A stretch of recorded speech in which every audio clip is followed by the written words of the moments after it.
नहीं, कौन नहीं ले रहा है। वो लोग ले रहे होंगे जो लोग चुनाव के मैदान में हमारे विरोध में हैं, तो वो क्यों लेंगे।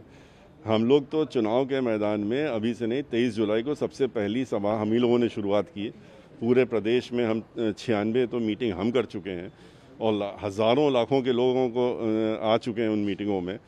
बहन मायावती जी ने 5 लाख से ज़्यादा लोग इकट्ठा हुए थे 9 अक्टूबर को, उनको एड्रेस किया था। तो ये तो जो देखना, जो परसेप्शन बना के रखना चाहता है, जो खाली उतना ही देखना चाहता है चश्मा लगा, उसके बारे में क्या कहा जा सकता है। सर दावा है, बीजेपी कह रही है, सपा कह रही है 10 तारीख को हम आ रहे हैं, 10 तारीख को हम आ रहे हैं, आपका क्या है सर? देखिए, ये दोनों पार्टियां अब की बार साफ हैं, ये दोनों मैदान से बाहर हैं और अब की बार पूरे उत्तर प्रदेश में बहन जी ही उनकी आस हैं और यहाँ की आम जनता ने मन बना लिया है। जिस तरह से पूरे प्रदेश में हम पिछले 6 महीने से घूमे हैं और जाके हज़ारों की संख्या में लोगों की बैठकें करी हैं, वहाँ पर जितना 2007 में हम कब घूमे थे उससे बहुत कहीं ज़्यादा उत्साह अब की बार बहन मायावती जी की तरफ, और लोग उनके साथ में जुड़ के और उनको मुख्यमंत्री के रूप में देखना चाहते हैं। उन्होंने देख लिया उत्तर प्रदेश का क्या हाल रहा, समाजवादी पार्टी में जो हाल था वो सबने देखा था।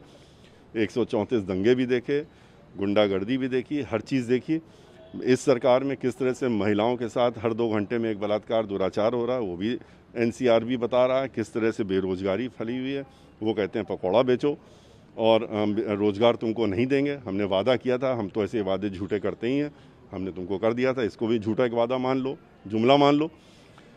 जो महिलाएं हैं वो असुरक्षित हैं, जो किसान हैं उनको कुचल के दबा के मारने का काम किया गया है, क्योंकि वो अपनी डिमांड रख रहे थे, अपनी ज़मीन बचाने की बात कर रहे थे। उनसे कहा कि हम 2 गुना आमदनी कर देंगे, 2 गुना की जगह 25 रुपये अभी आखिरी महीने में बढ़ाने का काम किया। बहन मायावती जी ने 2 गुना करने का काम अपनी पिछली सरकार में किया था। 125 रुपये क्विंटल मिलता था दाम उनको, उसको 250 पहुंचाने का काम बहन मायावती जी ने किया था।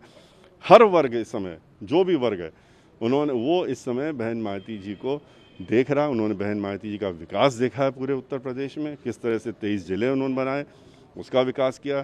किस तरह से 29,000 गाँव उन्होंने डॉक्टर अम्बेडकर उनका विकास किया। 7-7 मंडल बनाने का काम किया, वो देखा उन्होंने। 1 दर्जन यूनिवर्सिटी और मेडिकल कॉलेज नए बनाने का काम किया। इनकी तरह जिला अस्पतालों को मेडिकल कॉलेज में घोषणा नहीं करने का काम किया, जहाँ पर कुछ है नहीं उसको मेडिकल कॉलेज कर दिया। तो ये सारी चीज़ें लोग देख रहे हैं। किया है। अभी कुछ दिन पहले पूर्व मुख्यमंत्री अखिलेश यादव ने परशुराम की मूर्ति का अनावरण किया, एक बड़ा फरसा लगाया गया और दिखाया गया कि हम ब्राह्मणों के लिए कुछ कर रहे हैं, लेकिन सर वो फरसा गिर गया। अब उस फरसे पे लोग तमाम तरह की बातें कह रहे हैं कि पिछली बार 17 जो रथ यात्रा निकाले तो बस उनका पंचर हो गई थी, रथ पंचर हो गया, इस बार ये गिर गया, इसका माने क्या है सर? देखिए, ब्राह्मण समाज को इन तरह की चीज़ों में आप जो है कि हम दिखा दें कि हम एक मूर्ति लगा रहे हैं आखिरी में चुनाव के पहले और सोचें कि ब्राह्मण समाज उनकी तरफ से चला जाएगा। वो ब्राह्मण समाज, चाहे भारतीय जनता पार्टी हो, वो देख रहा है, वो पढ़ा लिखा है, वो बुद्धिजीवी समाज है, उसको मालूम है कि क्या आपने उसके साथ में 5 साल में किया, किस तरह से समाजवादी पार्टी में किया था, वो सब उसने देखा है। फरसा तो उन्होंने उठाया था दिखाने के लिए कि कैसे हमने ब्राह्मण समाज के लोगों को, जब उनकी सरकार थी तो ब्राह्मण समाज के साथ में कितना अत्याचार किया था। उसी तरह से डराने के लिए फिर फरसा उठाया था ब्राह्मण समाज के लोगों को, वो फरसा अपने आप गिर गया। तो और इस समाज और भारतीय जनता पार्टी, जहाँ पर 500 लोगों की हत्याएं हो गई ब्राह्मण समाज की, गिरने का कुछ मैसेज है सर? मैसेज तो अपने आप ही है कि ये जा रहे हैं, आ ही नहीं रहे, इनके आने का सवाल ही नहीं उठता। और भारतीय जनता पार्टी, सर ये तो 400 का दावा पे हर जगह बोल रहे हैं। देखिए, ये तो अजीब सी बात है, 400 पे चुनाव नहीं लड़ रहे हैं और 400 का दावा कर रहे हैं। तो अब ये इस तरह की बातों का क्या जवाब दिया? बड़ी बात है सर, इस तरह के चुनाव ही नहीं लड़ रहे हैं तो क्या आपने अपने तो उनको क्या जीरो करेंगे? तो इसलिए इनकी बातों में क्या बताया जाए।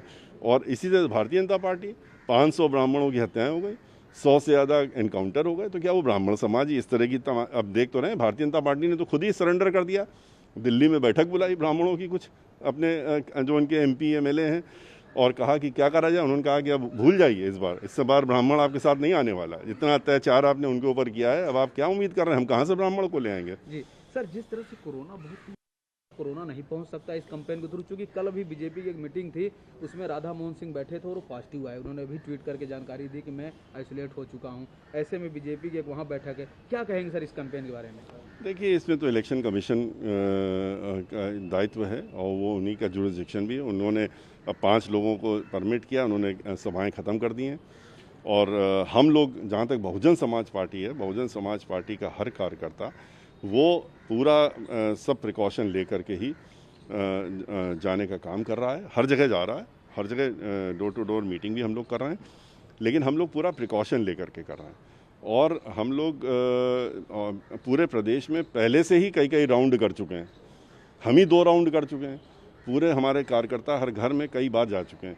तो इसलिए हम लोग बहुत आगे निकल गए इनसे, ये बहुत पीछे हैं। सर एक लास्ट सवाल, आपके चाहते या सतीश चंद्र मिश्र चुनाव लड़ेंगे कि नहीं? देखिए, हम तो राज्यसभा में हैं, आपको पता ही है, और राज्यसभा के मेंबर ऑफ पार्लियामेंट हैं। महेंद्र मायावती जी ने, जब लोकसभा, महेंद्र मायावती जी को चुनाव लड़ाना है, कई प्रदेशों में चुनाव हो रहा है।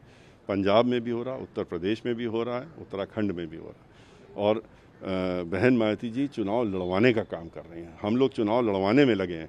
हम लोग, बहन मायावती जी ने जो हम लोगों को दिशा निर्देश दिए, उनको ले करके इन सारे स्टेट्स में जाने का काम कर रहे हैं। हम लोग चुनाव नहीं लड़ रहे हैं। मतलब आप लोग अगर सत्ता में आएंगे सर तो एमएलसी के ही अरे रास्ते अब से आप वो आप उस समय जब आएगी सिचुएशन, तो हम तो अभी हैं ही हैं राज्यसभा में।